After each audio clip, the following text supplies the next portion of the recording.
everyone. Welcome to the Edge of It All. I'm your host, Trey Edge, and I look forward to going on this journey with you. Each episode, I'll talk to guests of all walks of life, and I'll ask them the behind-the-scenes truths we all want to know. I'll reach out to newsmakers, celebrities, athletes, and ordinary individuals who were there during some of the biggest events of our time.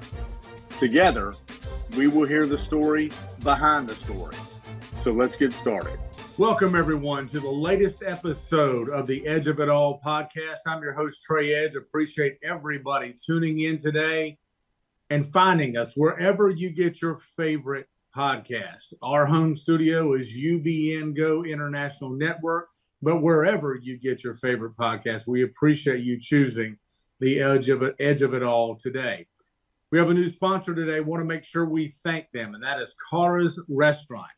If you're looking for a spot where delicious food meets a warm, friendly atmosphere, head to Cara's Restaurant. It's a dine-in, Cara's Dine-In in the heart of Glendale, California. They're located at 158 South Brand Boulevard.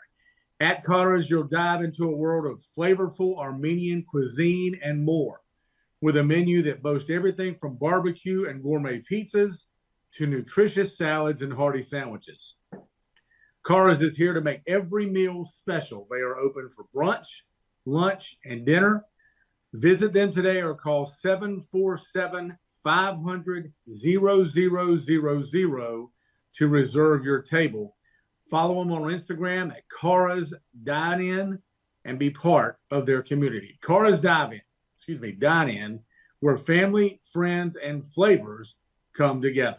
Have a great meal with Cara's today. With that, we're going to get from the Armenian restaurant world into the Hollywood Walk of Fame world with the star-studded streets of Hollywood with today's guest. As the Vice President of Media Relations for the Hollywood Chamber of Commerce, Ana Martinez has spent 35 years promoting and producing the iconic Hollywood Walk of Fame. She is a true powerhouse in the entertainment industry with over 800 star ceremonies under her belt. And she's a star in her own right. Please welcome Ana Martinez to the Edge of It All. Ana, thanks for being with us today. Hi there, and I'm going to brag. It's 906 star ceremonies. What? It grew since we started talking. Yes. We've been really busy. I see that. I just want to go take it to the basics of this thing. For the people who don't know. I'm on the East Coast, so I know what the Walk of Fame is, but I don't know the history of it. Okay. How did it come to be? Just a simple question. I'm just going to say there were two chamber executives who were always being asked by people, where are the stars? We want to see the stars. You're not going to see celebrities walking around, on their own. And so the myth is that they were in a diner writing on napkins, drawing on napkins, and they created a star with the profile of a celebrity. Okay. And then they thought about it, and they thought, you know what? Celebrities are really picky about how they look. So let's change it up, have their name, and have the emblem, the category in which they work in. So at the time, it was radio, recording, motion pictures, and television. And that's how it came to be. And that was in 1958. It was completed in 1960. They placed 1,558 stars on the sidewalk on Hollywood Boulevard and Vine Street. And the first star placed was for the director Stanley Kramer. And then the first promo shot was of Joanne Woodward as a young ingenue actress. And amazing. That's the famous photo that you see. And the ceremonies didn't start until the late 70s. So there were no ceremonies at the time when it first began. And that's what you've really done with this, and you've run this. But I guess the question, someone comes up with that idea. We're going to make a Walk of Fame, and it's going to be stars. And I know, you said it was in the 50s, but do you know how it was received immediately? It wasn't as famous as it is now. I will tell you that the 1,558 names There was no special meeting for, well, there was a meeting, but now we have an annual meeting to choose selectees. I can get into that later. But they offered other people, without having to go through the process we have now, stars, and some of them said no, they weren't interested. And then suddenly, years later, when it became very famous, they said, "Hey, I was offered a star. I should get it now." And it's too late. Their career has kind of, it's just wound down, and They missed their so chance. they miss their chance, and they have to go through the process now and be nominated. How did you get involved? You mentioned, you said 35 years, right? Yeah, it's 36. It's 36. okay. My numbers are so off today. Don't worry. Don't worry. I shouldn't even bring it up. So I was working, I worked my way through college at Bullock's department store in the men's department. Then I graduated. My friend was working for CBS as a page. And I said, I'm going to go and try to get a job there because I had done an internship at NBC. So that's when the entertainment bug hit me. And so I got a job as a page at CBS. And then they had these major layoffs. And the pages were the low man on the totem pole. Sure. So we weren't able to go within the company to get a job. So I looked in Variety for job opportunities, and there was a job for, they were posting a job for a receptionist, the Hollywood Chamber of Commerce. And I applied and I got it. And I worked with a girl named Kathy, who was the publicist for the Walk of Fame. And I would help her because I wanted to learn just to help her, and did a couple press releases, helped her on ceremonies. And then she says, Anna, I'm leaving to go to the Hilton hotels to do PR. You should take this job.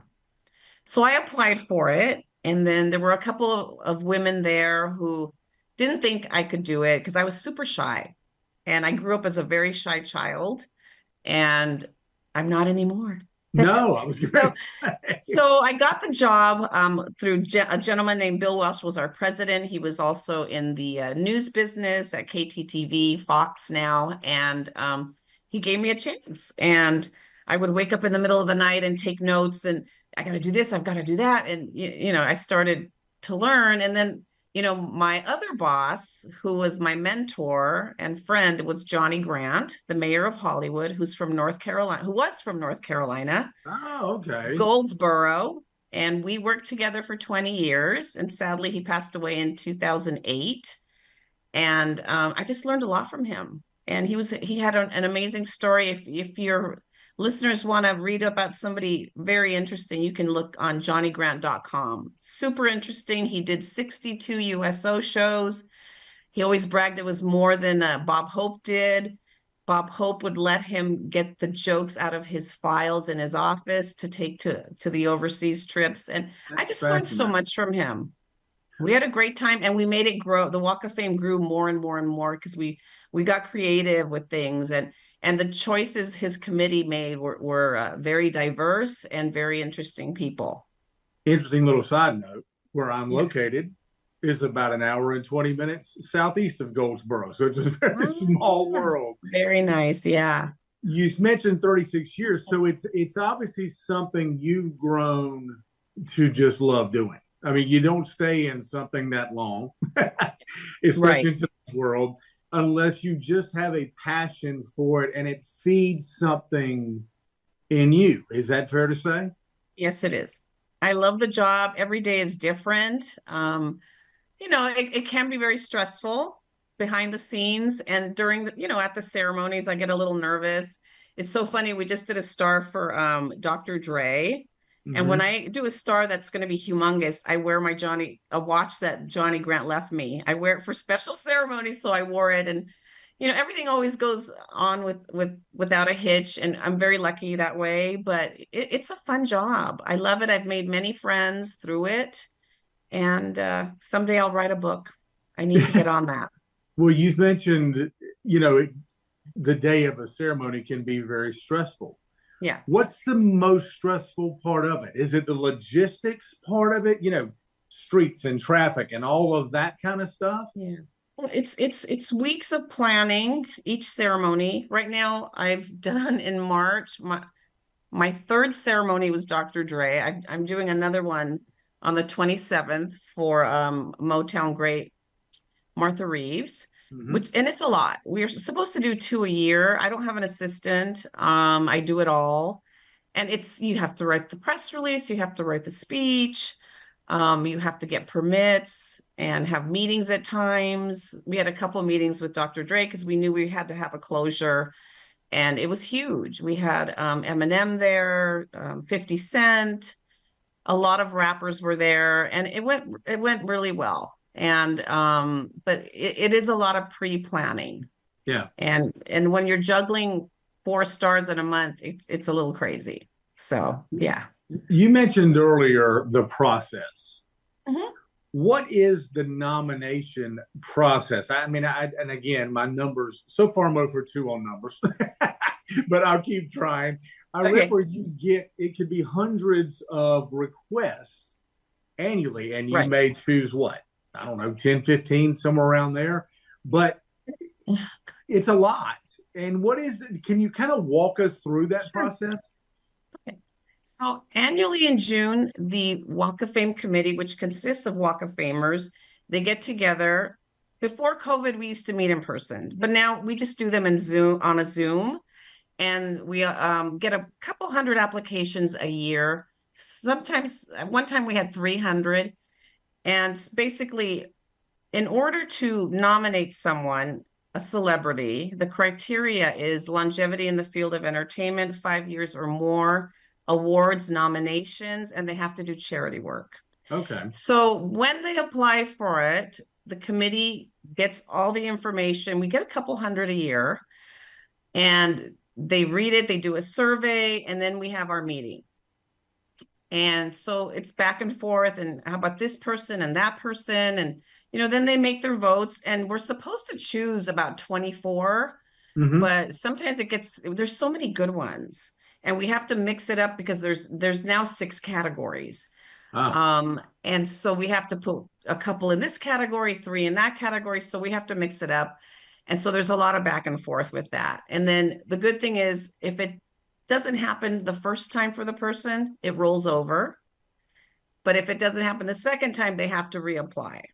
gotcha. So yeah, and everything, the celebrity has to give the fan or the sponsors, which could be a record label or a movie studio, they have to say, yes, I'm in agreement with the nomination. I will be there if selected. And then, we put it out there, we vote for the following year, and then we start getting dates. We send them a letter and they start going crazy and giving us dates. I'm already booked for this year with about 30 ceremonies. Wow. How Yeah, many we're doing stars are there? there's 2,700. Okay. Yeah. And 27. yeah. It's that you brought up Bruce Springsteen. So let me just go ahead and take you Okay. there. So the reason we put in the clause that you have to have something in writing from the celebrity is that a fan nominated Bruce Springsteen and he declined it. So Hmm, sadly, that was a big loss for us. It was also a loss for someone else who could have taken his spot. So I sure. created the Bruce Springsteen clause, and Ah, that's the policy. Born to Eh, Run. There you go. He ran from his Yeah, star. yeah. Why does, okay, and I know you can't dive into their mind, but for people who choose not to or who turn it down, Mhm. what is that? Why would they turn that down? One person that is just adamant he doesn't want it is Clint Eastwood. Okay. And Julia Roberts was another one. Let me tell you a little story about Julia Roberts. She was going to be a speaker for Rita Wilson, who is a producer, director, actress, singer, and she's married to Tom Hanks. And so they come out of the holding room, and Rita comes right up to me and says, "Why doesn't Julia have a star?" And I said, "Because she doesn't want one. We've tried to get her to be nominated, and she declined." And she goes, "Well, I want to nominate her." And then we did the ceremony. It was a lot of fun. You can probably catch it on YouTube. And I went to the reception. I talked to Julia and Rita at the same time, and I said, "You should be nominated." I said, "What made you change your mind?" And she says, "Well, on the way to the ceremony, my kids said, Mom, why don't you have a star? Oh, wow. And so she says, "Oh my God, it's their legacy. It's there forever. Her kids Absolutely. will her kids will visit it.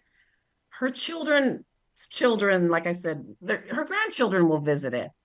And so she said, yeah, she was going to be nominated, and she got it unanimously, of course, but she hasn't set a date. So we're waiting for her, and I have the one spot I'm holding for her, and it's in front of the Chinese theater, the Love it. last one. Yeah. You're part of this, and it struck me as you were talking. Mm-hmm. It's not just running a ceremony for someone who's getting a star. You just said, and I talked to Julia. Mm-hmm. For Mm-hmm. a lot of people who are listening to Mm-hmm. that, the immediate thing that's going to come to mind is, what is that like? And have you gotten used to it now? Because you're interacting. In this interview, we've talked about Dr. Dre, we've mentioned Eminem, we've mentioned 50 Mm-hmm. Cent, we've talked about Bruce Springsteen, Mm-hmm. Tom Mm-hmm. Hanks, Joey Wright, and these are people that you're not just going through the motions with, you're interacting with these people. Right. What is that like? And was there a time frame that had to pass before you got, okay, I'm comfortable doing this? I was never the kid that had the posters on the wall of Ah, celebrities. okay. So I just treat them like they're normal people. I mean, they want to be treated that way. So, it's just, I don't go gaga like some people do. Well, that's a Like I wonderful said, thing, because that's why I asked, because there's so many people who would be starstruck. I know it's a oh bad yeah, play on words, yeah, yeah. No, but we do get that a lot with people. So that's a yeah, fascinating part of your job yeah, that maybe we don't think about, is that you are in person hmm interacting with the biggest stars in the world, and you're right. doing something to honor them. That's got to be pretty heavy stuff at times, or maybe you just don't think about I don't. I'm used to it. I'm so used to dealing with them, and I've made friends with many, and I don't get to know them until the day of, a lot of them. it. Mm-hmm. And yeah, it's a nice gig. It's a lot of fun. And yeah, you have to not be starstruck, Right. and you just have to run the show. I just have to make sure everything's going right at the ceremony.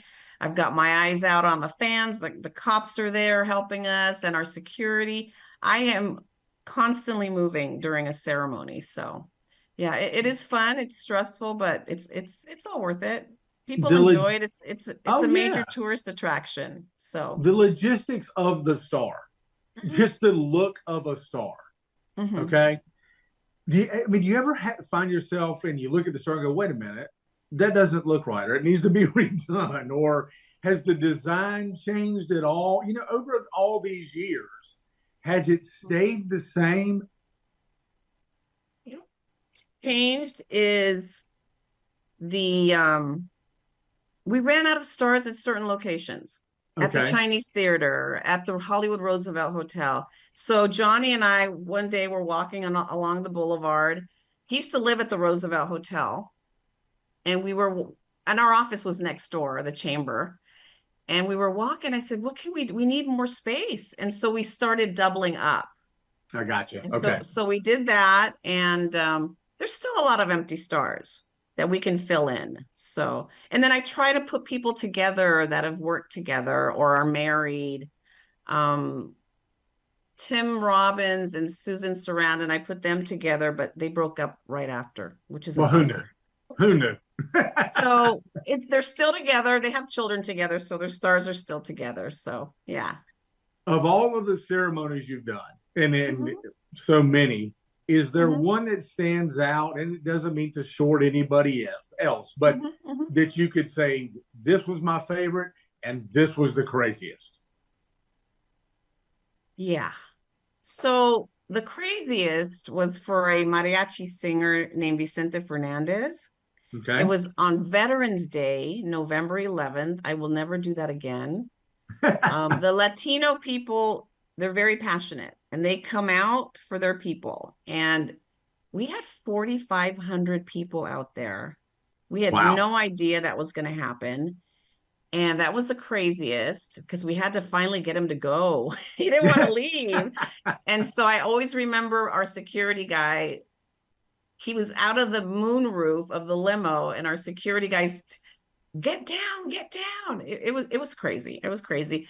And then we did Selena Quintanilla, who broke the record. She was deceased, but her star, oh, I'm so sorry. He had 4,000 people. And then Selena, her people came out with, and we had 4,500. So she beat the record of the most stars on the Walk of Fame. Amazing. And then for my favorite, I have so many. I have a new favorite. It's Lenny Kravitz. We just did his last week. Yeah, such a nice guy. And his daughter did a great speech. You guys should Google and look for it. It's really a fun speech. And then, Sophia Loren was a classic. And I talk about these all the time. Kermit the Frog. We do characters for the kids. And Kermit the Frog, for me, it was so weird because the man was in a box. Okay. And talking, and it's just as if he were a real person. I mean, he was a real person down below, but the character seemed real because he would hear things and react to things. And it's just amazing what Hollywood artists can do. So absolutely. Yeah. And everyone is like I said, everyone is different. Yeah. You're dealing with so many artists, entertainers, from different avenues, different walks of life. Right.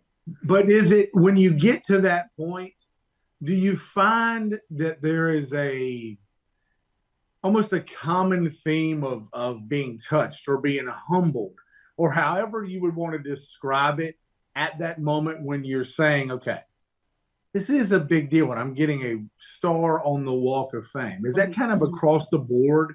You experience that? Some of them don't realize until they get there. Yeah. How big this is. A lot of them tie the star ceremony to a project, and the studios know what movie's going to come out. The labels know what music's going to come out, and they nominate them to time it with something. And so it's part of the package of what they're doing for their bosses, the label or the motion picture company. And so when they get there, they can't believe it. Yeah. How many people came out for them. So we had Phil Collins come once, and he was so embarrassed because he didn't realize, he showed up in jeans and a white t-shirt, and he was so embarrassed. Yeah, it was fine. Michael Bolton did the same thing. But yeah, some of them, they just, Mark Ruffalo, we just did he was great. That's another favorite. He went gaga. He loved it. And I put him in front, his star in front of the Stella Adler Theater, where he trained to be an actor. That's fantastic. He came out there when he was 20, and he went there and he says, I don't know what to do with my life, so I want to try to be an actor. Yeah. And so, yeah, he told the story about how his grandma would send him $20 a week, and he would buy apples and peanut butter, and that's what he lived on. And then he trained there, and he was just so thrilled to be in front of the school where he trained. And it was a very nice ceremony. I think that's part of what I find amazing as we've kind of transitioned in this interview. And I want to ask you a couple of things personally about yourself and some honors you've had. Ana Martinez joining us here on the Edge of It All. She runs the Walk of Fame. She is in charge of doing all these ceremonies for all of the footage we get to see as fans. She is responsible for putting all of that on, and I appreciate her being with us today. But what kind of has struck me as we walk through this is the amount of thought that goes into it on your end about things okay, who's going to be presenting, where the star is going to be located.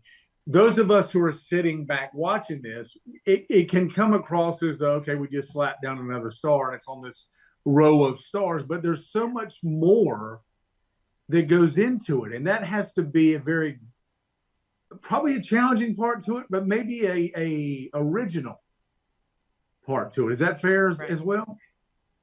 you want to be creative. Dr. Dre, I put him in next to his good friend Snoop Dogg, who spoke at the ceremony. I put people in front of buildings where they started their careers, like Mark Ruffalo and a gentleman named Vin DeBona, who's a TV producer. He created America's Funniest Home Videos Oh yeah. and Entertainment Tonight. And so I put him in front of the studio on Vine Street where he started his career. So yeah, it does take a lot. I get the bio, I read it. I said, what can I do? I've had weird coincidences where we did a star for Steve Gutenberg Mm-hmm. from Police Academy. So I put him in front of a building where it's called PAL, Police Activities League, and they teach kids to do athletics like karate, things like that. And so I put him there because it was a police related situation. And he looks up at the building during his speech. He says, "Oh my God, this is where I did my first audition." Oh, no And way. I didn't know that. So I've had a lot of weird coincidences like that. That's fantastic. Yeah. It perks of the job. If I asked you what the perks are, does that all have to do with celebrity and people you meet and all of that kind of stuff? But what do you, if I, let me ask it a different way. Okay. What's the gratification you get out of this job? You know what it is? I love to interact with the fans. It's a tourist attraction. So we want to bring people out.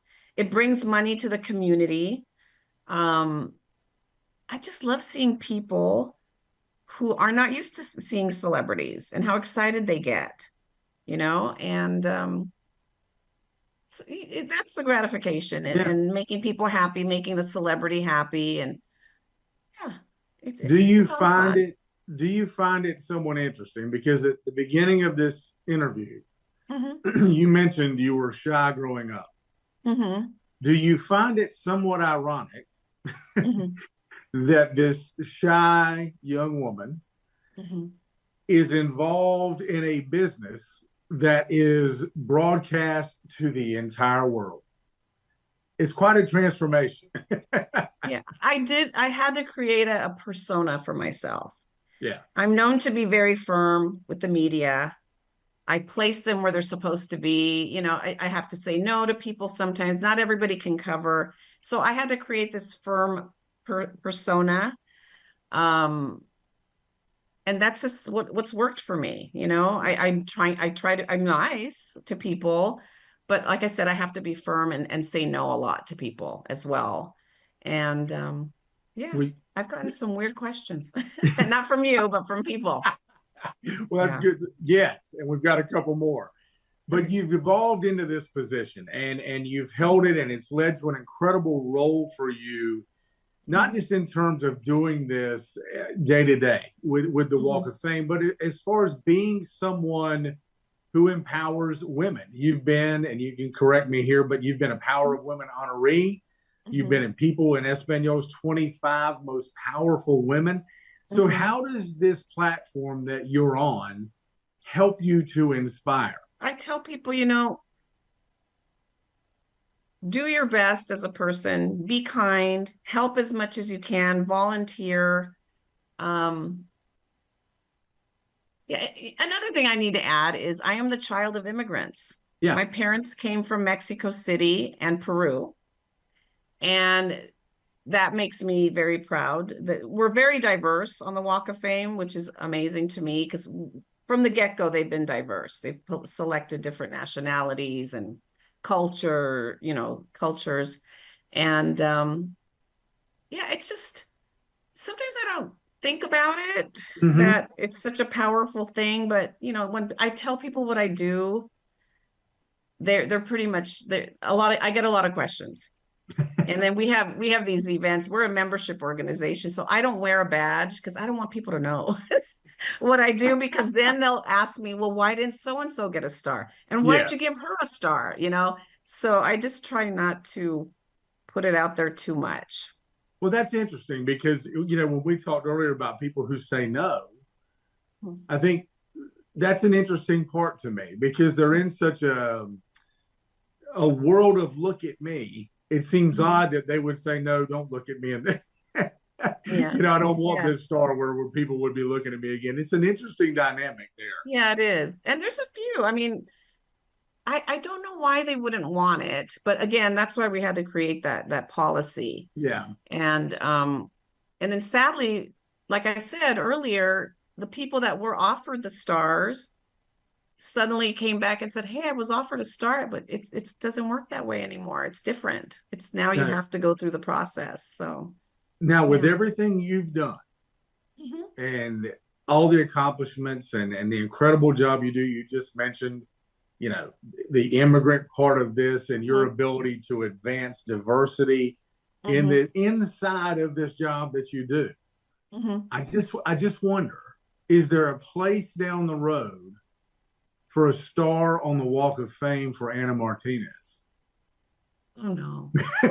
I think so. I have one. I got one for my 25th anniversary. Oh, My nice. my ex-boyfriend talked my boss into letting him order one for me. It's 300 pounds and it's sitting in my living room. Good gracious.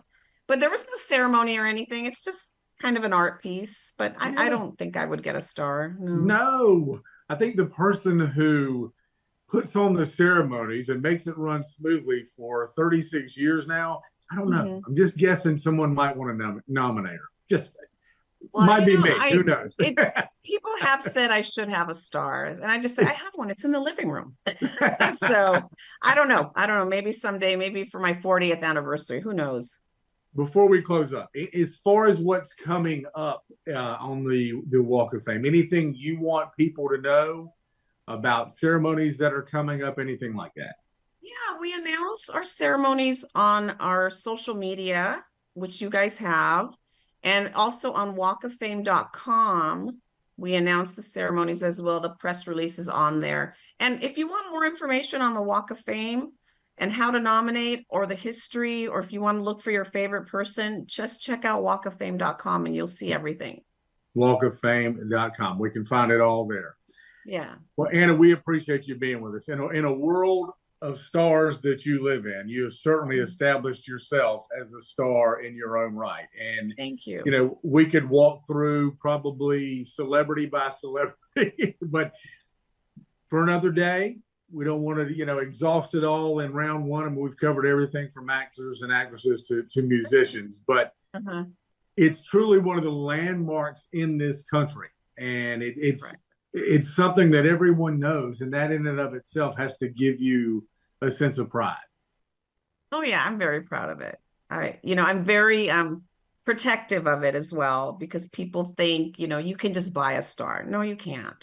Can I get into that? Do you mind if Go I tell ahead. you a little bit Tell us. about that? Absolutely. So there is a sponsorship aspect to the Walk of Fame. We are a nonprofit. We cannot pay for the ceremonies and the star. So there is a $75,000 fee. It went up from 55. It had to because everything's gone up.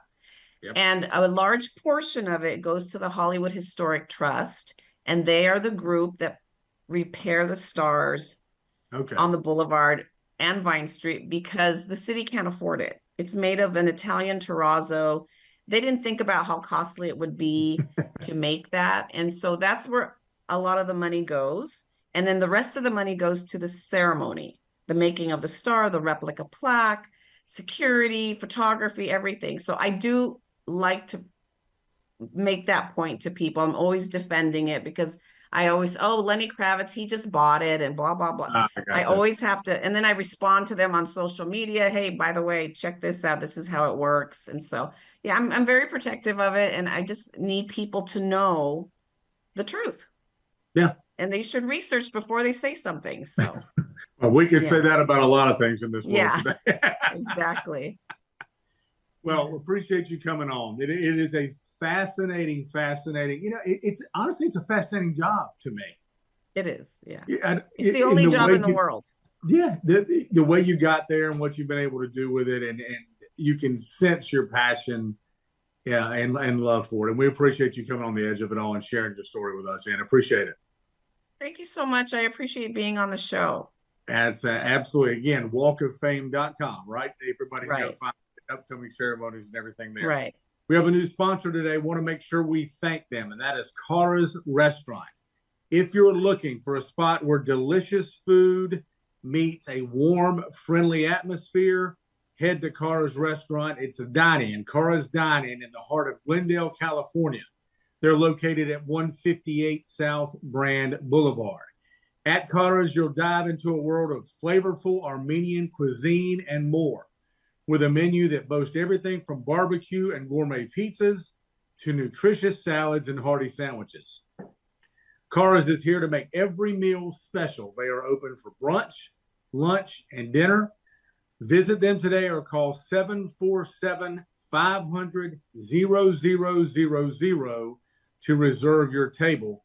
Follow them on Instagram at Cara's Dine-In and be part of their community. Want to thank again our sponsor for today. Call 747-500-0000 or follow Cara's Dine-In on Instagram for more information. Cara's Dine-In is where family, friends, and flavors come together. Come have a great meal. And thank you again, Anna. Thanks for being with us. Thank you. I'm going to Cara's right now. There you go. Thank you to Ana Thank Martinez, you. our guest today, for bringing the Walk of Fame to the Edge of It All. And thank you to everybody for tuning in to this podcast, The Edge of It All, the story behind the story.